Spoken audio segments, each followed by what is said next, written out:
Susan Stewart, the CEO of Core One, we thank you again for your hospitality and for the refreshments this afternoon. They provided the refreshments this morning, and her staff, I got to tell you something.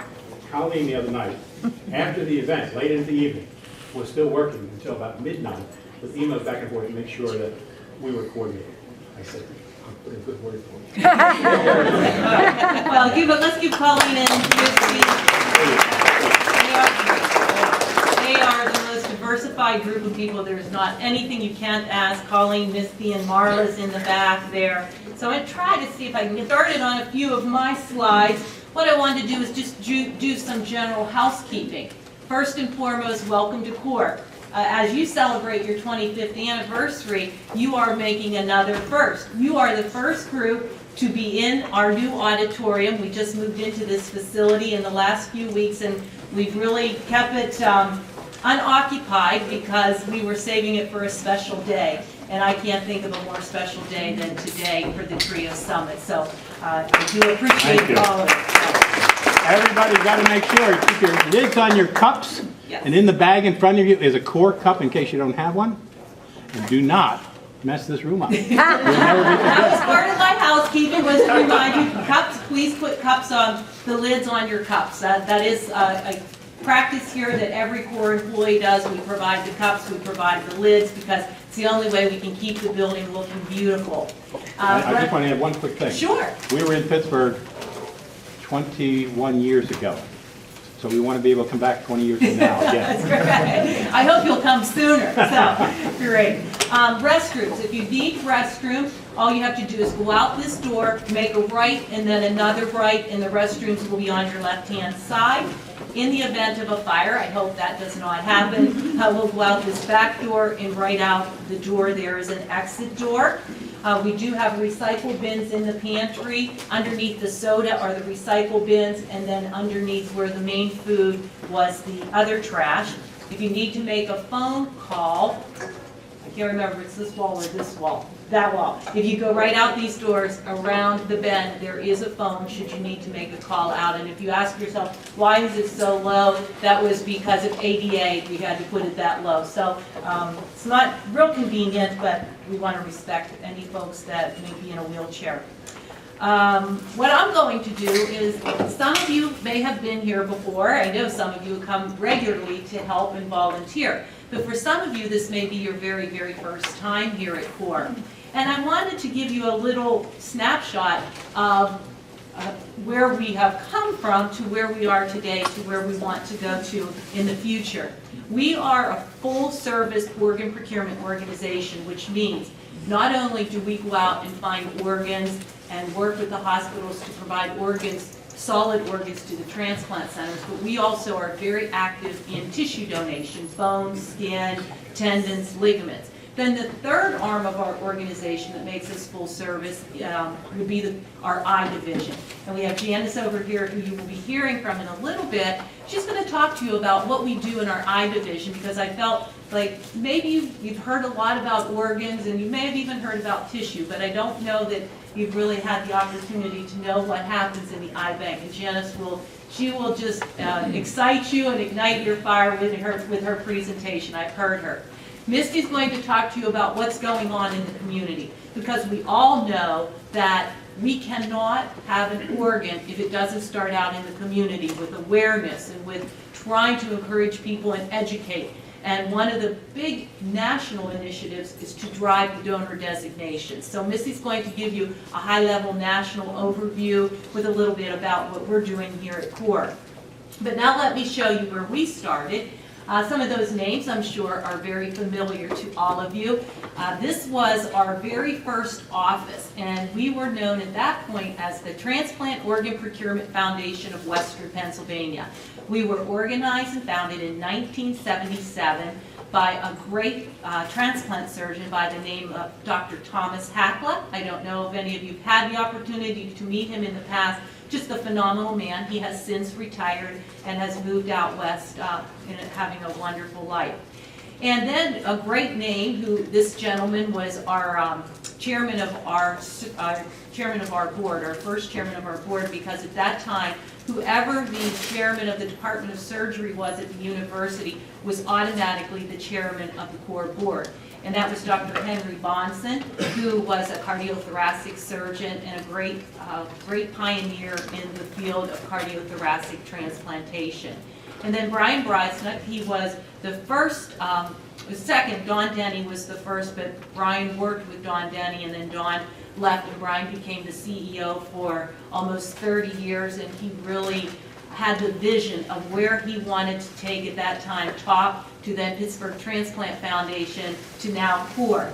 And so the very, very first office that we had, and I'm going to ask you, Charlie, does this have a pointer on it? Or do we have a pointer? I'll get it. Okay, if you could, that would be great. Charlie, I got one right here. Excellent. Charlie. Thank you. This is Scaife Hall, so I'm sure you've had the opportunity at some point to see the University of Pittsburgh. Well, behind the medical center is Scaife Hall, which is where all the medical students and residents go to class.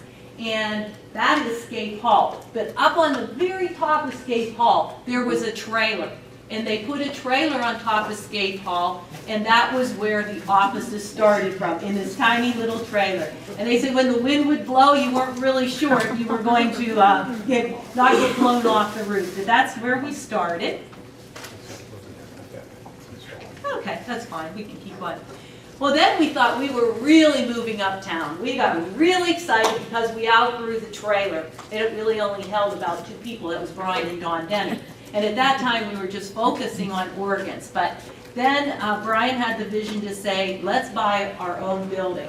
And so he moved us over to Center Avenue and into this building at 5743 Center Avenue. And we really thought, wow, this was just awesome. And that's where we started to do tissue.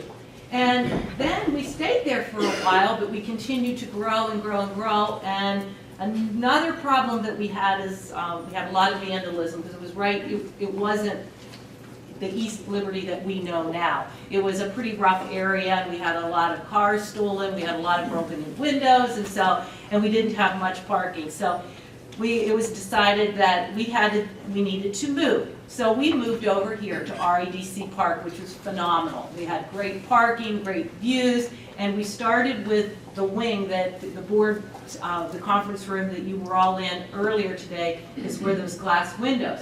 And that was back in 1992. And at that same time, we then acquired West Virginia as their procurement organization. So one of the deals with West Virginia was that we had to take the Pittsburgh out of our name because we were now servicing West Virginia. So we went from Pittsburgh Transplant Foundation to the Center for Organ Recovery and Education, and just were honored to have the opportunity to go into West Virginia and provide the procurement services. So we built this building, and this building has undergone 2 additions since this time. And then we quickly realized, I came back to CORE, I left for a couple years, and then I came back to CORE in 2004. And with that, we saw it as a team that we had an opportunity to further expand our operations. So it was decided that we would build this whole new addition, this whole pavilion. It is called the Brosnick Pavilion.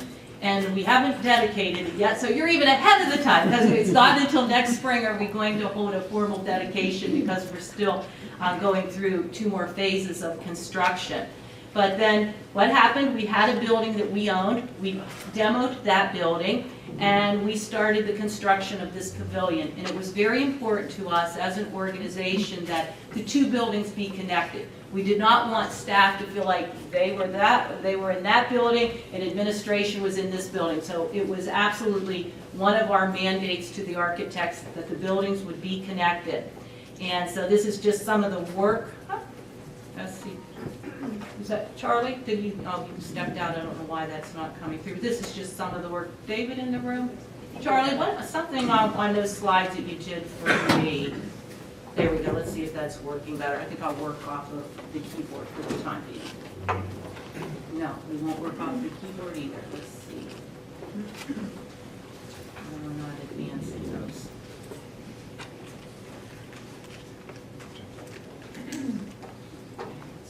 There we go. And this continued to be the construction of the building. And this, if you came in from the door over there, you did not have a chance to come through the atrium. We built an atrium, and our atrium is our meeting place for our volunteers. It's a place where that we can hold receptions, but one of the areas that we fell short of is that our volunteers did not have a really nice place to work and a comfortable place. They were in the kitchen, and then people would run in and out. So we wanted to create a place where they could work. So the atrium was created for the use by our volunteers and also for our staff to use as a gathering place. The main reason that we built this addition is that we wanted to build our own operating rooms, and we want to begin to transport the donors to this facility. And that was a real driving force for us, is that were proven practices by other organ procurement organizations that we could decrease costs, improve efficiencies, improve staff satisfaction, and reduce turnover by having a better control on when we were going to the OR for organ recovery. So we have built 3 ORs. 1 is shelled in, 2 will go live on Monday. We're going to actually begin with tissue transport to our ORs and do tissue recovery, and then by the end of the year we anticipate bringing in potential or actual organ donors. We have 2 intensive care unit rooms that we will bring the patients from the donor hospital to our facility, where we'll manage the donor here while we're allocating the organs, working with the transplant centers.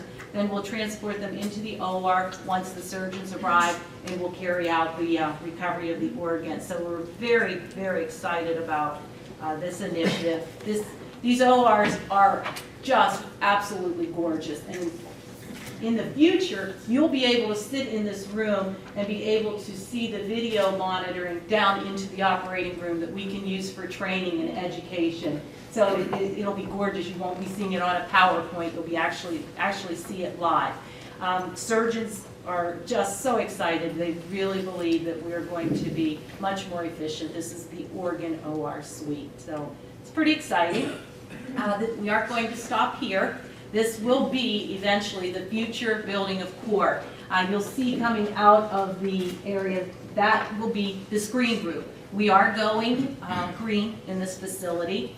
We are trying to achieve silver certification, LEED certification for sustainability. So you'll notice in the bathrooms, it's motion lights, your hand dryers, and we're just really trying to be much more sensitive to not only recycling organs, but to recycling our environment. So we feel we have a duty and an obligation to become much smarter about taking care of the environment. So this will be a green roof. They hope to have it finished by the end of October, beginning of November. But we'll have seating out there, picnic area, and we're just really, really excited about where we're going. So it's just a little bit about CORE, where we started, where we are, and where we're going. And now, if it's okay, I'll open it for any questions. If not, I'll turn it over to Misty. Yes? Susan, how many transplant centers are you affiliated with? We work with 5 transplant centers: the University of Pittsburgh, Allegheny General, Veterans Administration, Charleston Area Medical Center, and that's in West Virginia, and Children's Hospital. So, yeah, it's great. Great partnerships with our transplant centers. Yes. I don't see any heliports. Do you transport by helicopter? We don't want to. We really avoid helicopter transporting. We will do it by ground with critical care transport, and we have garages on the other side where the ambulance will pull right into the garage, will unload and come in.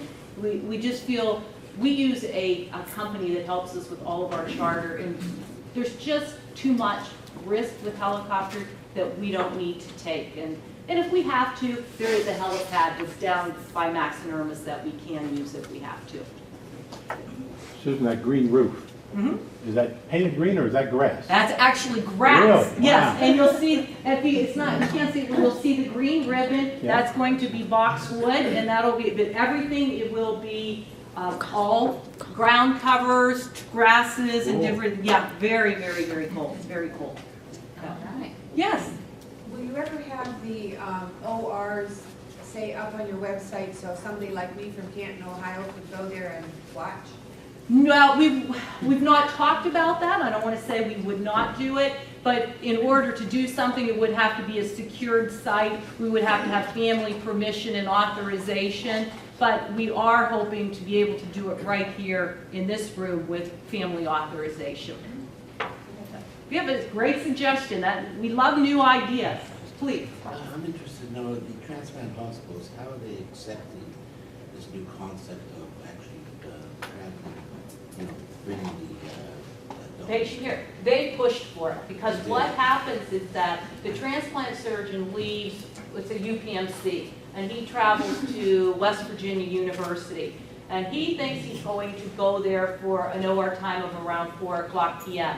Traumas come in, so the donor, for some reason, and I don't believe in this, but this is how hospitals feel, the donor will take less of a priority than their living patients. They still consider this a deceased patient, even though this deceased patient is to help 8 living patients. So we take low priority, so they could get bumped 6, 7, 8 hours. So they're away from their facility, and they're not able to see their patients. So our transplant surgeons and centers are like, we need to do this. It'll make things so much nicer. Less travel for them, more controlled OR time.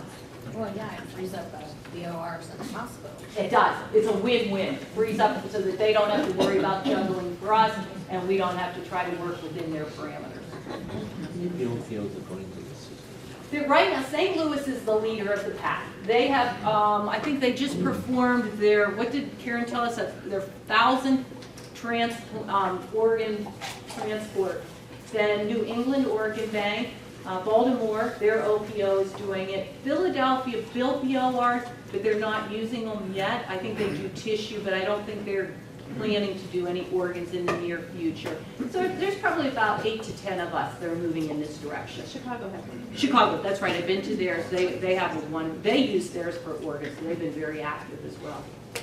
So, all right. Well, I just again say thank you so very much for picking Coeur as your site, and I hope you enjoy today and tomorrow. Whatever we can do to make your meeting a success. You have Charlie, you have David, our IT guys. Let's give Charlie and David a round of applause.